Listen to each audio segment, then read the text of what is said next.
12 a.m. Minneapolis, Minnesota. Snow clings to the pavement, streetlights flicker against frozen glass, nothing moves. But federal agents are already in position. 18 vehicles, no sirens, no lights, engines idling in silence. Inside those vehicles, FBI, ICE, U.S. Marshals, a joint task force assembled over 11 months. Their target, a Somali police chief living inside a $9.7 million mansion. What they were about to uncover would shake 3 agencies and expose a $1.5 billion corruption pipeline hiding in plain sight. No warning, no hesitation, no turning back. If you want the full truth behind operations like this, hit like so this story reaches more people. Because what followed was not just a raid, it was an exposure. Let me show you. 4:17 a.m. The order comes through. Execute. Doors open, boots hit pavement, breath visible in the cold air. Agents move with speed and precision.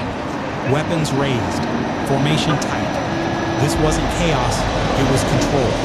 The mansion stood silent.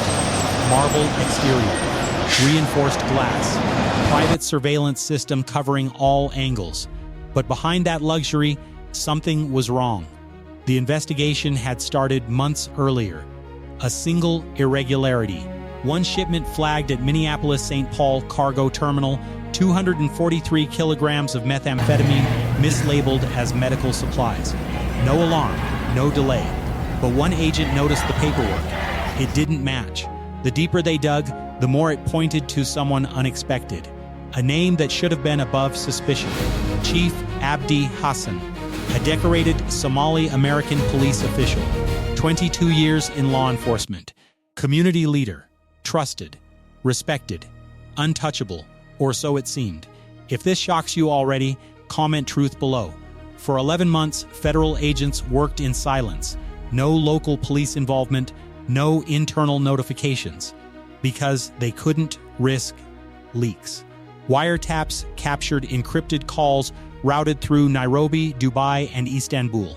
Financial analysts tracked $812, $4 million in layered transactions through shell companies registered in Delaware, Panama, and Kenya. But the numbers didn't stop there. The full pipeline reached $1.5 billion. Drugs, weapons, human smuggling routes, all connected, and every trail led back to one location, that mansion. But here's what made it worse. The shipments were never intercepted. They were escorted, protected, cleared by law enforcement itself. Not mistakes, not oversight. This was coordination. If you're ready to see how deep this goes, type yes. 5:02 a.m. breach. The battering ram strikes once, twice. The door collapses inward. Agents flood the entryway. Clear, move, left secure. Rooms are cleared in seconds. Kitchen, empty. Living room, empty. Security office, not empty. 3 monitors still active. Live feeds, police precincts, sheriff dispatch channels, ICE vehicle tracking routes. Someone inside this mansion had been watching law enforcement in real time. The house wasn't just protected, it was informed. Upstairs, Chief Hassan is found, awake, phone in hand, attempting to delete files. Too late. He is restrained, handcuffed, secured. But the real discovery was behind a wall. One wall didn't match. Measurements were off. 17 feet unaccounted for. Agents pause, scan. Thermal imaging reveals a hollow space. Hidden, sealed, intentional. They cut through, inside, silence. Then shock. A command center, not criminal, not chaotic. Structured, disciplined, a law enforcement mirror. Uniforms from 3 departments, badges, real ones, evidence room access cards, and a ledger, leather-bound, heavy, detailed. What they found inside would change everything. If you're still watching, hit like now. The first page reads, Monthly operations. Then names, badge numbers, departments, payments, sheriff deputies, city officers, federal contacts, 21 officers listed, each receiving between $48,000 and $210,000 per month, every month, for 3 years. Total payouts, $176.8 million. Not estimates. Exact numbers, documented, tracked, signed. This wasn't corruption, this was payroll. Each entry included notes. Raid diverted, evidence removed, witness flagged, and then 8 entries marked differently. 2 words: witness eliminated. Dates matched unsolved homicides across Minnesota and Wisconsin. 8 people, all connected to federal cases, all dead within weeks of cooperation. This wasn't bribery. This was system control. Share this so more people understand what's really happening. Encrypted phones recovered from the room told the rest of the story. Direct communication between Hassan and cartel coordinators linked to the Sinaloa network and Jang affiliates. Routes from Texas to Chicago to Minneapolis. Weapons shipments traced back to Eastern Europe. Money funneled through Kenya and the way. The network wasn't local, it was global. And Hassan wasn't just involved, he was central. The gatekeeper, the protector, the bridge between law and crime. And he wasn't alone.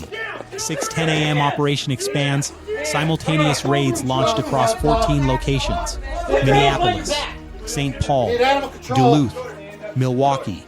18 targets. No warnings, no leaks, because this time there were no insiders left to warn them.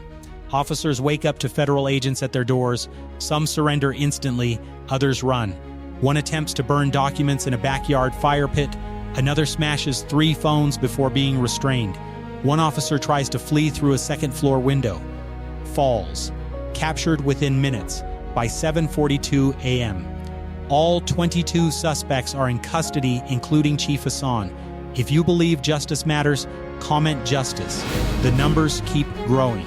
Inside the mansion alone, 2.4 tons of cocaine, 617 kilograms of fentanyl, $93.6 million in cash, weapons, unregistered, modified, military grade.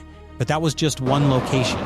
Within 72 hours, federal agents seized 19.2 tons of narcotics, $412 million in assets, and 47 properties linked to laundering operations. This wasn't a drug ring. This was infrastructure. A system built to operate inside the system meant to stop it. The damage spreads beyond numbers. Communities poisoned, cases dismissed due to lost evidence, witnesses silenced, families destroyed, trust broken. Because when law enforcement becomes compromised, there is nowhere left to turn. This wasn't just crime. This was betrayal wearing a badge. In federal court, the charges stack quickly. Narco-terrorism, conspiracy, obstruction, witness tampering, murder conspiracy. 22 defendants, 17 plead guilty, 5 go to trial. Evidence is overwhelming. Ledgers, wiretaps, body cam footage, financial trails. The jury deliberates for 5 hours. Verdict, guilty on all counts. Chief Hassan receives 9 life sentences. No parole, no reduction, no escape. The aftermath hits hard. Entire departments audited. Federal oversight installed. New integrity testing protocols.